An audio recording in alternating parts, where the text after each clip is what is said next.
All right, welcome back. Now, things appear to have cooled off a bit with the budget padding saga in the Nigerian House of Representatives, but some civil society groups are determined to make sure the issue does not just remain in the front burner, but that it doesn't get swept under the carpet. A coalition of civil society organizations led by Conscience Nigeria and the Center for Public Accountability, in partnership with other 30 civil society organizations and groups, recently held a demonstration at the EFCC office in Lagos, demanding accountability and transparency from elected officials and that the agency pursues the budget padding scam to a logical conclusion and make sure anyone found culpable is tried.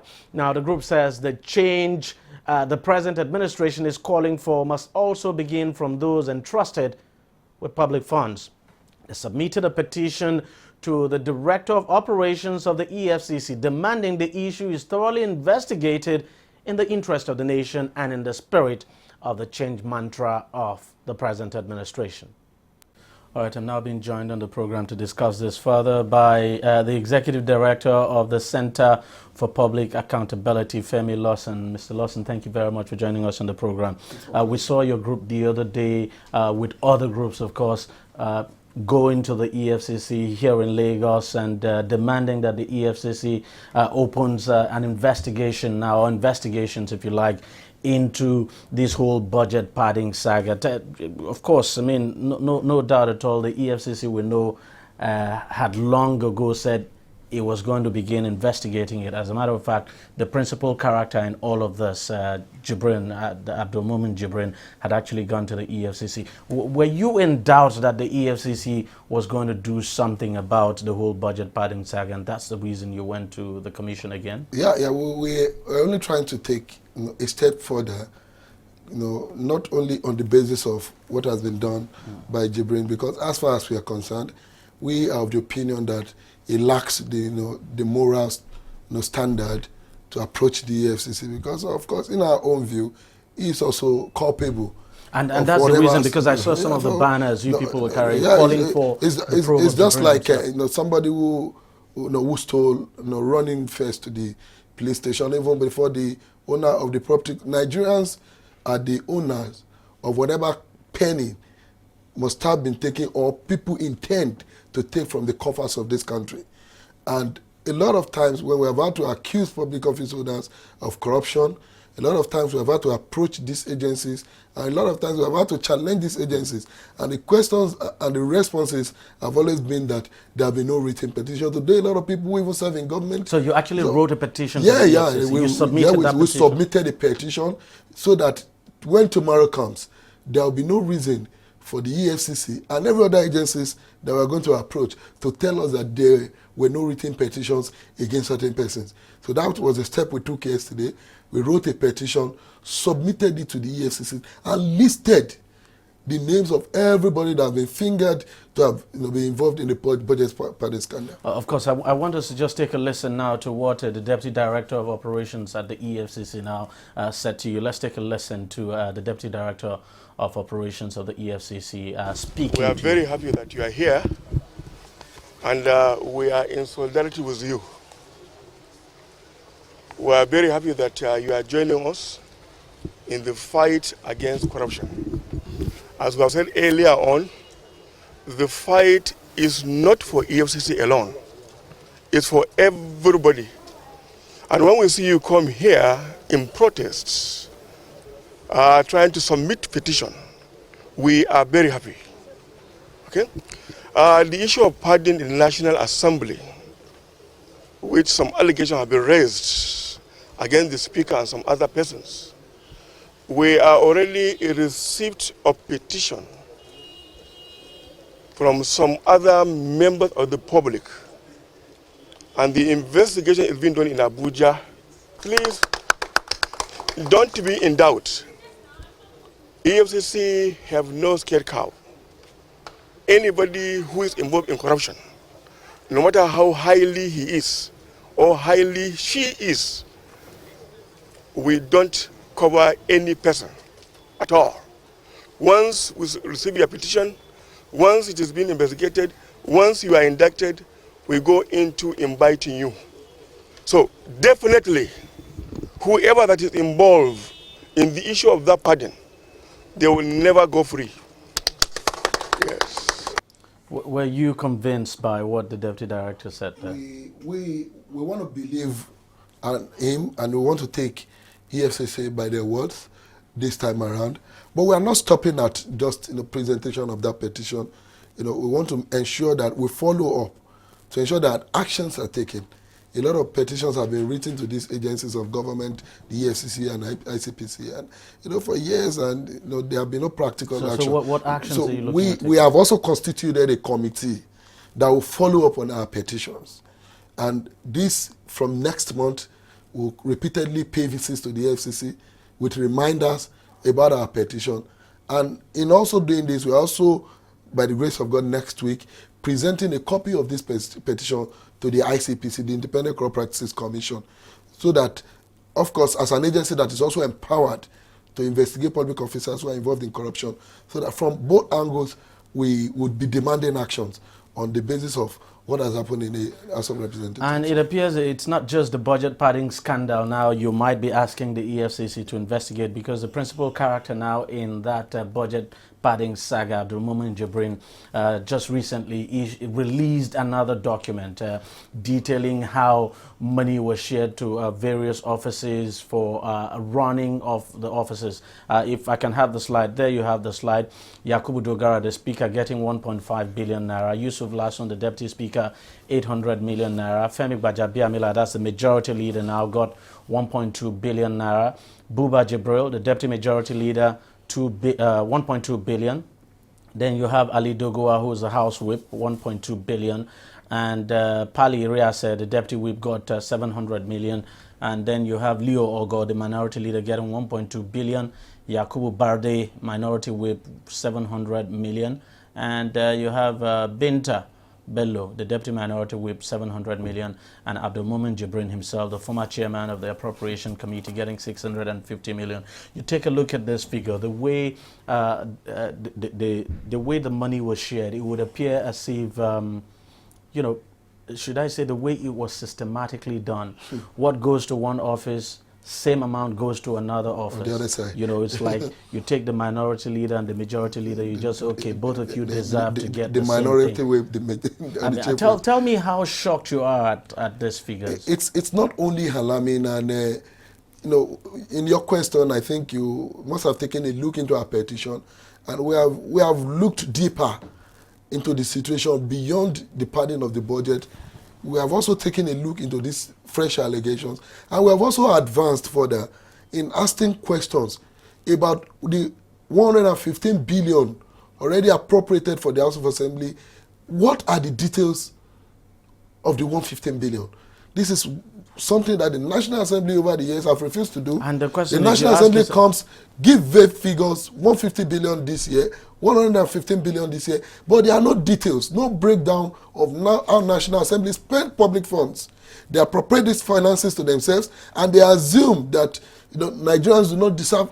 Because the question is, you just ask yourself, what exactly, what's you need to know what office they are running, actually. For instance, the minority, at this the minority very outrageous, yes. amount. And the truth is that, they sit on public funds, they appropriate it themselves as they so desire, and because Nigerians have not been asking questions, this had been a continued practice. But now that this, revelation is coming out, we must begin to demand explanation on how and on what moral ground are these finances allocated, for what purposes, and what have been the... And another very important question, if the chairman of the appropriation committee got 650 million, Jibrin himself, to run his office, then I really wonder what the chairman of the other committees got. Okay. Because if the other chairman did not get anything, then why would the chairman on appropriation get 650 million? This was just another stage, in the faces of the accusation that has been, unveiling itself in the last couple of weeks. It's not impossible that in the days ahead, there will also be revelations about how other chairmen of committees in the House of Representatives got, certain amount of money. Not even only chairmen, how, some of these, duties that have been embarked upon by the National Assembly, how monies have been allocated, arbitrarily to it. So I think the days ahead are going to be interesting. Nigerians are on the lookout. We are keenly watching, and we are following, the events from all the sides involved in the National Assembly. And we only pray that God that has, reason to fight on the side of Nigerians, will continue to do that work so that we can have more revelations. Then we can use that as a basis to demand not only accountability from the public office holders, but to also ensure that justice is served on everybody who have mismanaged the resources of this country. I'm just surprised that your organization and organizations like yours are not talking about the Senate. Yes, it is true. We're not hearing any noise at all from the Senate, but the fact is that the same thing may actually be happening in the Senate. But because nobody is aggrieved in the Senate, it is not coming up. That it is not coming up at all from the angle of the Senate does not mean it could not be happening there. So why is your organization not, for instance, pushing for the investigation of the Senate? Like I earlier mentioned, in the 115 budget, 115 billion already budgeted for the National Assembly is has to do with the House of Representatives and the Senate. We have only kick-started this process because of the kind of ones that were exposed by the atrocities in the House of Representatives. It is inevitable that we will demand accountability from the National Assembly as a whole, and the Senate cannot be excused. We are waiting for resumption. Be it that there are petitions from the Senate, be it that there are controversies or not, Nigerians are going to take a deep look into the activities of the nation, especially how the public funds, the commonwealth of our people, has been managed or mismanaged, and we are going to demand accountability. And the fact is that if this is happening now, it's just a tradition. So it must have happened in the 7th Senate, the 6th Senate. It's the way I say it, I think it's a tradition that has been handed down over the past decades, if you like, since 1999. And this current bunch of lawmakers are only continuing in that tradition. And it has continued because nobody has been asking questions. But now we want to ensure that questions are asked, people who are culpable are brought to book, and that would deter people who may be coming to the National Assembly in future from doing so. You can imagine in a country where a civil servant works for 30, 35 years, only goes home with about 6 million, 7 million at the end of 35 years, not getting paid of that same pension until after a very long time on queue, many of them dying on queue waiting for that pension. And someone who goes to offer public service for just 3 days in a week, sometimes spending a lot of time in recess. Look at the time the National Assembly has been on recess in a period where Nigeria is going through a terrible state of economic recession. Today, Nigerians are practically impoverished, and we have a National Assembly that is on recess at this very crucial moment.